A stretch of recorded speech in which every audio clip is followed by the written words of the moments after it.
So what's up? Kumusta? Ayos ba tayo dyan? So nandito tayo ngayon sa may FKM Baliwag branch para sa update natin ngayong 2026.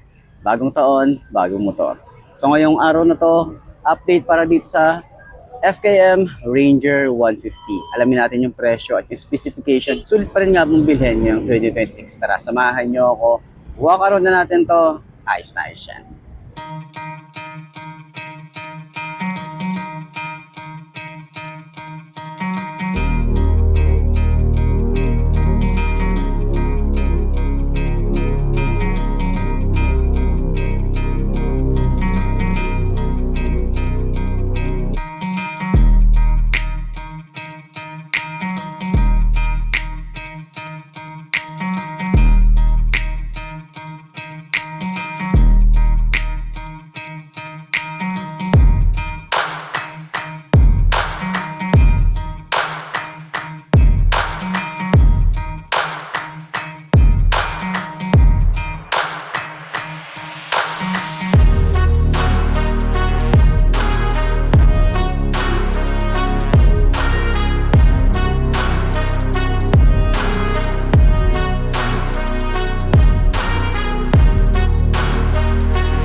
So yun ang mga best no, ngayong 2026.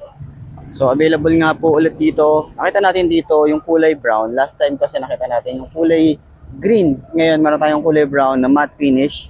Okay, so sa mga nagtatanong ng update para dito, yan, isa din to sa mga pwede niyong pagpilian lalo na dito sa lugar namin na talagang malubak, talagang hindi masyadong okay yung daan, hindi masyado na talagang hindi okay yung daan. Pero ngayon ginagawa naman na yung daan dito eh.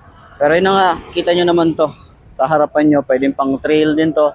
Pwede nyo pang bundok din to. And pwede sa mga camping, okay? Katulad nito, meron na rin tayo ritong magandang headlight. Kakaiba talaga siya. Parang may kamukha nga din to na katulad nun sa Honda. So yun, halos hawig sila ng konting-konti lang naman. And then naka fully digital tayo rito sa kanyang panel. Meron na rin tayong lever guard. Okay, ayan o, kabilaan naman yan. Tapos meron din tayong lalagyan ng tubig dito or bottled water. Then meron tayong utility hook dito sa harap. May side pocket. Meron din tayong malawak na gulay board. May kill switch din tayo rito sa kanyang side stand. And maluwag yung ating compartment. Ayan. Tapos meron din tayo ritong top box. Yan, kasama na po yan kapag bumili tayo ng top box. Meron na pong ganito. Okay. Cash or installment. Meron tayong ganito, okay? So, ngayon, sakyan natin para at least malaman natin kung okay ba siya kapag sa 5 to nakagaya ko.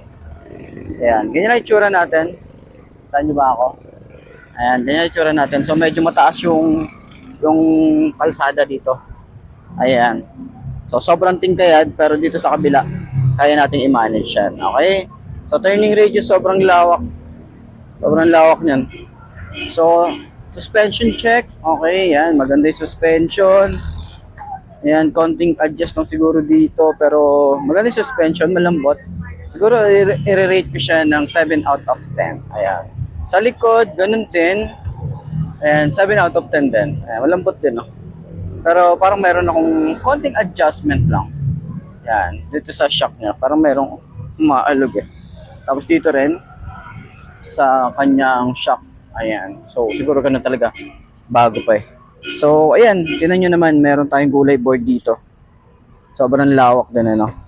Tapos, malapad. And then, ang dami natin pwedeng ilagay dito. Diba?